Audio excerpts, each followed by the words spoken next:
Հասկանում է, որ պիտի դիմադրության բոլոր կենտրոնները փշնի։ Խաղը մեծ իմաստով ինքը տանուլ է տալու։ Կխաղում է վաբանկի տրամաբանությամբ, կարգի հիմար թուղթ բացառում են, որը նույնադիր որևէ գրասենյակում ծնված լիներ։ Հենց հիմա փորձում է գծել 2026-ի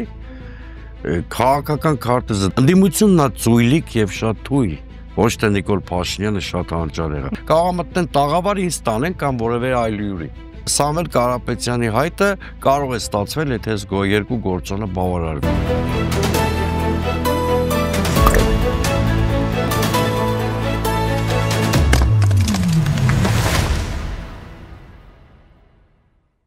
Բարև ձեզ, դուք դիտում եք հարցեր կան հաղորդումը, այսօր հարցեր կան դեմոկրատական այլընտրանք կուսակցության ղեկավար Սուրեն Սուրենյանցին։ Բարև ձեզ, պարոն Սուրենյանց։ Շնորհակալ եմ, որ այստեղ եք։ Ես եմ շնորհակալ։ Ձեզ դեռ չեն ձերբակալել։ Ոչ։ Ես տեսնում եմ գրառումներ են անում, մարդիկ միմյանցից են հետաքրքրվում, արդյոք դեռ ազատության մեջ են, իրականում սա սարկաստիկ վերաբերմունք է, բայց իրավիճակը բավականին լուրջ է, սա բռնապետական իշխանության գործելավոճ է, բռնապետական ռեժիմի գործելավոճ է եւ առավոտվանից խոզարկություններ են ընդդիմադիր հայացքներ ունեցող մարդկանց բնակարաններում, Բագրատ Սրբազանի կեցավայրում էր խոզարկություն, տեսանք ձերբակալեցին Սրբազան հորը։ Դրան նախորդել էր այսպես կոչված իբրև թե հեղաշրջման պլանի բացահայտումը, ինչը նախապատրաստեց մեծ հաշվով այսօրվա գործողությունները, հիմք դարձավ այսօրվա գործողությունների։ Պարոն Սուրենյանց, գնահատական կա, որ սա իշխանության վախի արտահայտումն է։ Ինչով է պայմանավորված այս իշխանության վախը, որովհետև մինչև վերջերս ընդդիմադիր դաշտում լուրջ տեղաշարժեր, փոփոխություններ չկային։ Արդյոք Սամվել Կարապետյանի գործոնն է այդ վախի հիմնական տրիգերը։ Տեսեք, ես անշուշտ վախերը չեմ բացառել իշխանության։ Այս իշխանությունը վախերի մեջ ապրում է առնվազն 2020 թվականի նոյեմբերի 9-ից հետո, երբ որ պատասխանատվության հարց առաջ եկավ, իսկ իրենք փորձում են ամեն գնով պատասխանատվությունից խուսափել։ Ես դերևս չեմ խոսում նույնիսկ իրավական պատասխանատվության մասին, ես խոսում եմ քաղաքական պատասխանատվության մասին, որ ինչպես գիտեք, ոչ պակաս քան ընտրությունը դեմոկրատիայի ամենակարևոր հենասյուներից մեկն է, հա։ Այդ փուլից սկսած իրանց մոտ վախերը կա, բայց ես կարծում եմ, որ բացի այդ վախը Նիկոլ Փաշինյանի մոտ կա ստրատեգիական հաշվարկ, ինչ-որ սառը հաշվարկ, կներեք, ստրատեգիականը շատ տեղա, որտեղ ինքը շատ հեռու է ստրատեգիական բառից, հաշվարկից, սառը հաշվարկ կա, նա հատկապես Գյումրու եւ վերջին մի քանի մունիցիպալ ընտրություններից հետո հասկացել է, որ նույնիսկ ավտորիտար մեթոդներով 2026-ին իր իշխանության վերարտադրության հարցը չի լուծում։ Իդեպ այստեղ տեղին է միանգամից նկատեմ, որ Փաշինյանի իշխանությունը երբեք դեմոկրատական չի եղել, երբեք, որովհետև սկզբնական փուլում եւ բարձր վարկանիշ կար, այդ իշխանությունը հիմնված էր Օխլոսի վրա։ Հիշում եք այդ կեղտոտ կամպանիան քարոզչական բան 2018-20 թվերին, հետո երբ որ վարկանիշ չմնաց, գնացինք դեպի արդեն դասական ավտորիտարիզմ, բայց հիմա կրկնում եմ, դա ըստ Փաշինյանի հաշվարկի չի երաշխավորում իր իշխանության վերարտադրությունը, հետևաբար նա որոշում է կայացրել անցում կատարել տոտալիտար կառավարմանը, որտեղ կյանքի բոլոր ասպեկտները պետք է վերահսկվեն իշխանության կողմից, ի տարբերություն ավտորիտարիզմի, տոտալիտարիզմը ավելի ագրեսիվ է իր դրսևորումների մեջ եւ հասարակական կառուցվածքը փոխելու խնդիր է դնում իր առջև։ Հիմա ինչ որ տեսնում ենք Փաշինյանի քայլերում, սրանով է բացատրվում թե եկեղեցու դեմ արշավը, որտեղ նա դիմադրության լուրջ կենտրոնն է, սրանով է բացատրվում որևէ բան չասելու համար, այսինքն ի նկատի ունեմ քրիորեն պատժելի որևէ բան չասելու համար Սամվել Կարապետյանին կալանավորելը, սրանով է պայմանավորվում երեք շոր մի հատ ֆանտազիայի արդյունքում ծնված մի հատ փաստաթուղթ, որը հեղաշրջման պլան էր կոչվում, Ինչքան էլ ես տարբեր սեգմենտների մասին ընդդիմադիր կամ նրանց ներկայացուցիչների մտավոր կարողությունների մասին բարձր կարծիք չունենամ, այդ կարգի հիմար թուղթ բացառում եմ, որ ընդդիմադիր որևէ գրասենյակում ծնված լիներ, եւ այսօրվա գործողությունները էլի դրանով են բացատրվում, ես չեմ բացառում, որ սրբազան պայքարի կողմնակիցներից ոմանք ազգույշ արտահայտություններ կարող են իրենց թույլ տված լինել, ինչ-որ հուսահատությունից ծնված ինչ-որ բաներ ասած լինեն, որը քաղաքական մագիստրալ գծի մեջ չի տեղավորում, ինչ-որ բռնվելու տեղ է թողում իրավապահ մարմիններին, այսպիսի բաներ ամենևին եկեք չբացառենք, որովհետև իրենք հիմա ցայնագրությունների շատ առատ տեղատարապ են տարածում, հա, կոնտեքստից կտրված, չգիտենք էլ ովքեր են զրուցում, ով մետ ինչա զրուցում եւ այլն, բայց ընդհանուր տենդենսը դա է Հայաստանում այնպիսի տոտալիտար կառավարման ռեժիմ հաստատելը, որը անիմաստ կդարձնի 2026-ի ընտրությունները, այսինքն ոչ թե դրանք տեղի չեն ունենա, դրանց բովանդակությունն է ոչնչացում։ Եվ ելքը արդեն որոշված։ Նիկոլ Փաշինյանը հենց հիմա փորձում է գծել 2026-ի քաղաքական քարտեզը, դրա համար է ես ասում, ամենաշատ ընտրություններից է վախենում։ Միջև ընտրական ցիկլի մոտենալը իրան պսևդո, այսինքն դեմոկրատիայի իմիտացիայի ինչ-որ դրսևորումներ իրենց թույլ էին տալիս։ Ասենք թողում էին մունիցիպալ ինչ-որ համայնքներում ընդդիմությունը հաղթի, ամեն ելույթից հետո չի, որ հետքերով գնում էին եւ այլն ընդդիմադիր, հիմա մի տարի է մնում եւ նա հասկանում է, որ պիտի դիմադրության բոլոր կենտրոնները փշրի։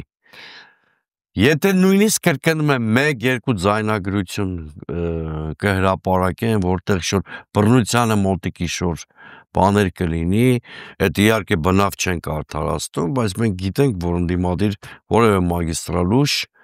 բռնության կամ սահմանադրական կարգի տապալման ուղղությամբ գործողություններ չի արել։ Պարոն Սուրենյան, ձեր խոսքում նշեցիք, որ իշխանությունը Փաշինյանը ստրատեգիկ հաշվարկներ ունի, հետո ուղեցիք, թե ինքը չի կարող ստրատեգիկ հաշվարկներ ունենալ, բայց մի բան էլի, պարոն Սուրենյան, տեսեք, դուք ասում եք այդքան չկա, որ ստրատեգիա ունենա, ընդդիմությունն էլ շատերը թիրախավորում են նրա մտավոր կարողությունները, հաճախ ոչ adekvat են գնահատում, որակում եւ այլն, բայց մենք տեսնում ենք, որ հաշվարկներում Նիկոլ Փաշինյանը, իշխանությունը 2 քայլ առաջ է, նվազագույնը 2 քայլ։ Հիմա եթե այդքան ապիկար է, ստրատեգիկ չէ, տգետ է, ո՞նց է կարողանում։ Նախ այստեղ երկու շատ կարևոր վերապահում։ Եթե ստրատեգիական հաշվարկ չեն ունենում, չի նշանակում տակտիկական խնդիրներում շատ հմուտ չեն։ Խաղը մեծ իմաստով ինքը տանուլ է տալու, բայց ինքը խաղում է վաբանկի տրամաբանությամբ, վստահ լինելով, որ ցայս իր դեմ չկա որևէ քաղաքական ուժ, որը այդ վաբանկային տրամաբանությամբ կշարժվի, հա։ Իսկն ինքը հաշվել է, որ ընդդիմադիր էս ուժը ինչ պատճառով անկրկելու, այն մյուս ուժը ինչ-որ պատճառով վճռականություն չի ցուցաբերելու, այն երկու ուժը չեն միավորվի, որտեղ միաբան չեն, օրինակ այսպես էլի, եւ թույլ տեղերը, այլ խոսքով ասած, ցավոք սրտի մենք քաղաքական դաշտ ունենք, որտեղ մարտավարական հարցերում շատ հմուտ Նիկոլ Փաշինյանը բոլորի ատամները հաշվել է։ Սա չի նշանակում այդ մարդիկ իրա գրպանում են։ Ուղղակի բոլորի թույլ տեղերը վարկագծային առումով ինքը հաշվարկել է եւ շատ արագ ու հմուտ կարողանում է չեզոքացնել։ Ինքը չի առաջատարը։ Ընդդիմությունը նաեւ ինձ է դա վերաբերվում, հանկարծ այնպես չլինի, որ ես գործընկերներին թիրախավորում եմ առանց պատասխանատվությունը ֆիքսելու, ընդդիմությունն է ծույլիկ եւ շատ թույլ, ոչ թե Նիկոլ Փաշինյանը շատ հանճարեղ է։ Ստանդարտ դասական բան է անում։ Երեք մի հատ թուղթ է տպում։ Հասկանալի է, այո։ Այսօր բոլորս գիտենք, չէ, որ այսօր առավոտ ռեպրեսիաները անխուսափելի են լինում։ Բոլորս։ Բայց ընդդիմադիր դաշտի շրջանակում ասում եմ, դա նույնիսկ եւ նաև ինձ է վերաբերվում, ընդդիմադիր դաշտի շրջանակում հանգիստ սպասեցինք զարգացումներին, մինչև կգա այսօր առավոտ, էլ ինքը օրակարգ թելադրող կլինի, իսկ մենք օրակարգին լավագույն դեպքում արձագանքում։ Ես ինձ դա էի ասում, պարոն Սուրենյանց, հիմա այս պայմաններում ասում եք, որ խաղը տանուլ է տալու, այդ ինչ գործոններ են նպաստելու, որ Փաշինյանը տանուլ տա ամբողջ խաղը։ Տեսեք, հիմա այդ մարդիկ թիրախավորվում են, շատ երկար իրանց մասին չեմ խոսի, Բագրատ Սրբազանի շարժման, գիտեք, այս տաղավարում իմ ու մեր կուսակցության ու իրենց հակասություններից էլ ենք խոսել, տակավին անցած տարի, բայց օրինակ ինչի այդ շարժումը չագոյճողեց, որ ամենազանգվածայինն էր հեղափոխությունից հետո կամ պսևդո հեղափոխությունից հետո, թվում էր մարդկանց թիվը բավարար է, չէ, հաջողություն գնացելու համար։ Տևական ժամանակ փողոց պահելու համար փողոց կարող ես հավաքել, պահելն է բարդ։ Պետք է ունենաս երկու շատ կարևոր բան, քաղաքական առաջնորդություն եւ ծրագիր։ Մեր բոլոր ընդդիմադիր շարժումները, որ տապալվել են, այս երկու կարևոր խնդիրը չեն լուծել։ Բագրատ Սրբազանը առաջնորդության խնդիր կարծում եմ չուներ, դուք էլ երևի համաձայն եք, ինքը մինչև վերջ գնալու պատրաստ ծրագիր չուներ։ Հիմա ո՞նց է այդ խմբագրումը արվելու այդ սխալի։ Գիտեք, հիմա պետք է իսկապես շատ լայն կոնսոլիդացիայի անհրաժեշտություն կա։ Տեսեք, միջև օրինակ Արցախի կորուստը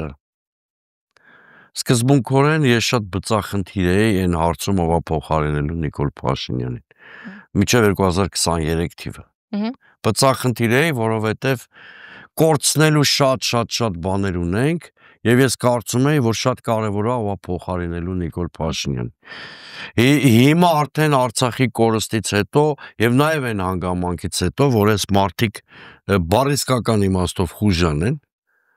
բարի ամենաուղիղ իմաստով եմ ասում, բացարձակ իմ համար արդեն մեկ անդիմադիր որ ուժը կփոխարինի Նիկոլ Փաշինյանին։ Միայն թե իշխանափոխություն տեղի ունենա եւ այսինքն պատրաստ եմ ցանկացած ընդդիմադիր ծրագիր ունեցող մարդու կողքը կանգնել եւ ակնկալում եմ, որ իրենք էլ իմ կողքը կկանգնեն, եթե ես այդ հայտը ներկայացնեմ, այսպես ասեմ, այսինքն պետքա շատ լայն կոնսոլիդացիա։ Պարոն Սուրենյանց, որովհետեւ էլ բանը ծրագրային գաղափարական կոնսոլիդացիաների ժամանակը անցավ։ Դա շատ լավ կլներ, որ այդ հիմքով ձևավորվի, բայց ոնց որ թե դրա ժամանակը անցնում, հա, դե մենք ձեր հետ միջև խոսենք իդեոլոգիկ դաշինքների ձևավորման կարևորության մասին, կարող մտնեն տաղավար ինձ տանեն կամ որևէ այլ յուրի։ Տոտալիտարիզմը միշտ այլանդակ դրսևորումներ ունենալու հատկություն ունի։ Պարոն Սուրենյանց, դուք լայն կոնսոլիդացիայի անհրաժեշտության մասին եք խոսում։ Այս օրերին շեշտադրվում է Սամվել Կարապետյանի անուն ազգանունը, իբրև մարդ, որը կկարողանա ի վերջո համախմբել բոլորին։ Դուք ինչ կարծիք ունեք։ Տեսեք, ես այս հարցին շատ պարզ պատասխան։ Նախ ասեմ, որ կյանքում այդ մարդու հետ ընդհանրապես երկու անգամ եմ շփվել։ Իմ մոտ ձևավորված է շատ դրական տպավորություն այդ իմ շփումների արդյունքում։ Ավելի շատ ընտանիքի մեկ այլ անդամի հետ եմ շփվել, իր եղբոր, որը գիտեք ակտիվ քաղաքական դերակատար էր, բայց երկու խնդիր պիտի Սամվել Կարապետյանը կարողանա լուծել։ Քաղաքական թիմի եւ քաղաքական ծրագրի։ Այս խնդիրները եթե լուծի, նա իսկապես կարող է դիմադրության խորհրդանիշ դառնալ։ Խոսքն այլ մասի չէ, որ վարչապետի տեխնացու լինի, որովհետեւ գիտեք, այդտեղ սահմանադրական արգելք կա։ Խոսքը դիմադրության կենտրոն դառնալու մասին է։ Մեզ հաղթանակի կենտրոն է պետք։ Ոչ թե դիմադրություն։ Դիմադրությունը իր մեջ ենթադրում է նաեւ հաղթանակ։ Օրինակ մի քիչ ոչ adekvat համեմատություն բերեմ, Իրանը իմ կարծիքով վերջին դիմակայությունում հաղթող դուրս եկավ հենց դիմադրության շնորհիվ։ Որտեղ մի անգամ դիմադրել եք, շարժում ունեցել եք։ Չէ, փոթ ենք անում։ Հա, չէ, ես նկատի ունեմ քաղաքական կենտրոն որը կռիվ կտա մեր ազգային պետական ինքնության համար, ավելի հստակ այդպես ձևակերպեմ։ Սամվել Կարապետյանի հայտը կարող է ստացվել, եթե այս երկու գործոնը բավարարվի։ Եթե չստացվի, Աստված մի արածը, այս երկու գործոնը լուծել, էլի իշխանության են գրեի քարոզչական թեզն է հաղթելու, որ բոլորից ներկայացնում են որպես գուբերնիստներ, ավելի արհեստական ու անհեթեթ բան չկա, բայց դրանով առայժմ կարողանում են կերակրել ասենք հասարակության մի շերտի կամ մյուսին մղում են ապաթիայի դաշտ եւ այլն եւ այլն։ Ես եթե լինեի այն պաշտպանական թիմի փոխարեն, որ Սամվել Կարապետյանի պաշտպանությունը ստանձնել է, կոնկրետ մարկանց նկատի չունեմ, բայց երևում է, որ ինչ-որ ինստիտուցիոնալ բան կա։ Շեշտը կդնեմ Սամվել Կարապետյանի ու հասարակության դիալոգի վրա։ Դա ավելի կարևոր է, որտեվ հասարակական համաձայնության բանաձևն է մեզ պակասել միշտ։ Այ որ որևէ անձի շուրջ հետ կձևավորվի, շատ համեմատություններ կան նրա Բիձինա Իվանիշվիլու միջև, չէ, քանի օրերին մի քանի վերլուծականներ եմ կարդացել, դա ավտոմատ չի կարող տեղի ունենալ։ Միայն փողի գործոնը կամ ռեսուրսի գործոնը այդ ասոցիացիայի ամենակարևոր նախապայմանն է, բայց ոչ գլխավոր նախապայման։ Առաջին հերթին Բիձինային ինչ հաջողվեց, հասարակական կոնսոլիդացիան։ Նա ընտրություններից 1 տարի առաջ մտավ ասպարեզ եւ 1 տարում կարողացավ այնպիսի հասարակական համաձայնություն ձևավորել, որ ընտրություններում ուղղակի Սաակաշվիլու թիմը ֆիասկո ապրեց։ Նույն ճանապարհը, եթե Սամվել Կարապետյանը իսկապես մեծ վերափոխումների երկրում ուզում է, ինչի ես չեմ կասկածում, նույն ճանապարհը պիտի անցնի ինքը։ Պարոն Սերոնյան, դուք անդրադարձաք այդ իշխանության թեզին գուբերնիստների եւ գուբերնիայի վերաբերյալ, դրանով են փորձում կերակրել հանրության շերտերին, սա ձեր ձևակերպումն էր, ներողություն, բայց դրանով փորձում են կերակրել նաեւ Հայաստանում մի շարք դեսպանատների արևմտյան եւ 24 News-ի աղբյուրների համաձայն իշխանության ներկայացուցիչները արևմտյան դեսպանատներում հանդիպումներ են ունենում, փորձելու հիմնավորել իրենց այս գործելավոճը եւ հիմնավորում են դա թեզով, թե ռուսական հեղաշրջում է կազմակերպվում եւ այլն եւ այլն։ Մինչեւ այս պահը որևէ դեսպանատնից եւ դեսպանի կողմից գնահատական չի հնչել իրավական այս բեսպրեդելի մասին։ Հետևաբար կանաչ լույս վառել են իշխանության այս գործելավոճի համար, այո։ Ուրեմն Սամվել Կարապետյանի դեմ քրեական գործը այսօրվա ռեպրեսիաների մասին մանրամասն չենք կարող խոսել, որովհետև կներեք ձայնագրությունների պատառիկներով ես չեմ կարող ինչ-որ մանրամասն չգիտենք ով է խոսում, ինչ են խոսում եւ այլն։ Բայց Սամվել Կարապետյանի դեմ մեղադրանքն ու նրա կալանքը արդարադատության բռնաբարության դասական նմուշ է։ Սուղակի, չգիտեմ, էլի տեքստ ասել, որտեղ բռնության որևէ բաղադրիչ ու հետագիծ չկա, ու դրա շալակել քրեական գործի հոդվածը սուղակի, չգիտեմ, սա որևէ ձևով բացատրելի չի, որևէ կերպ բացատրելի չի եւ ես որպես այդ նույն հոդվածով ազատազրկված մարդ ասեմ, որ նույնիսկ Ռոբերտ Քոչարյանի տարիների բոլոր հակառեկորդները Նիկոլ Փաշինյանը վաղուց գերազանցել է, վաղուց։ Հիմա կամ ձեր հարցին, իսկապես այդ աշխատանքը տարվում է, որտեղ այդ նույն դեսպանատները նաև մեր այդ շփումներ ունեն եւ իսկապես հաստատված է 24 News-ի այդ տեղեկատվությունը, ես կարող եմ հաստատ ասել։ Բայց ես մեր հասարակությանը խորհուրդ կտայի գլոբալիստական արևմուտքի 3 դիմի եւ ցինիկ վարկագծի վրա թքած ունենան մեծ հաշվով։ Այդ մարդիկ բազմաթիվ դեպքերում իրանց վարկաբեկել են միջև ականջները, հա։ Մենք տեսել ենք ինչպիսի վերաբերմունք իրենք ունեն Սիրիայում կատարված փոփոխությունների նկատմամբ, երբ որ ահաբեկչական այդ ըստ էության հեղաշրջումը ողջունեցին ուռա դեմոկրատիա կարգախոսներով։ Մենք տեսել ենք ոնց են իրանք Հայաստանում լռում, երբ իսկապես դեմոկրատիայի ոտնահարվում, եւ 2008-ին, եւ այս օրերին։ Այսինքն այդ մարդիկ ընդհանրապես միջազգային հարաբերություններում դեմոկրատիայի, մարդու իրավունքների գործոնները 100-րդ տեղում են։ Կան շահեր, իսկ Նիկոլ Փաշինյանը հենց ուլտրալիբերալ այդ արևմտյան շահախմբերի տեղական դրսևորումն է, կամ նրանց կցորդն է, հետևաբար նրանց վերաբերմունքն ու կարծիքը կարևորելու փոխարեն ավելի լավ է մենք բոլորս որպես ընդդիմադիր մտածենք ինչպես ենք մեծացնում մեր սուբյեկտությունը, որպեսզի հայ ժողովրդի ձայնը իրենց համար լսել լինի, ոչ թե լուզեր Նիկոլի ճղճղոցները։ Սա է խնդիրը։ Շնորհակալություն։ Ես եմ շնորհակալ։